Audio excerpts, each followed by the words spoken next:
అఖిల భారత 18వ మహాసభలను జయప్రదం చేయండి. భారతదేశంలో స్వాతంత్రం వచ్చిన తర్వాత కార్మిక వర్గం మీద ఎన్నడూ జరగనటువంటి దాడి ఈ కాలంలో జరుగుతూ ఉంది. ఉన్న హక్కులు మన బ్రిటిష్ వాడి కాలంలోనే ట్రేడ్ యూనియన్ కార్మిక వర్గం సంఘం పెట్టుకోవచ్చు, ట్రేడ్ యూనియన్ యాక్ట్ 1926లో వచ్చింది. కానీ ఆ యాక్ట్ని కూడా ఈరోజు అనేక దానికి షరతులు పెట్టి సంఘం పెట్టుకోవడానికి ఆటంకాలు, సమ్మె చేయడానికి, సమ్మె చేస్తే ఒకరోజు సమ్మె జరిగితే 8 రోజులు జీతాలు కట్టింగ్ అయిపోతాయి. నాయకులు మాలాంటి వాళ్ళని జైల్లో పెట్టచ్చు, ఎస్మా విధించవచ్చు. ఆ విధంగా ఉన్న హక్కులు తీసేయడం, జీతాలు పెంచకపోవడం, అలాగే నో పెన్షన్, నో ఇంక్రిమెంట్, జీతాలు పెరిగే ప్రసక్తి లేదు. అన్నింటికంటే ప్రమాదం ఏంటంటే నో పర్మనెంట్.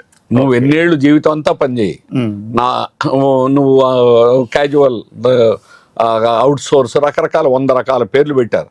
నాన్ పర్మనెంట్ ఏ పనైనా చేసిన అట్టాగే జీతం కూడా ఎంతనా చేయి. ప్రైవేట్ కంపెనీలో నీ జీతం ఎంత అంటే 15,000 మించదు. నువ్వు ఎంఏ చదువు, పిహెచ్డి చదువు, బీటెక్ చదువు, ఏదన్నా చదువు.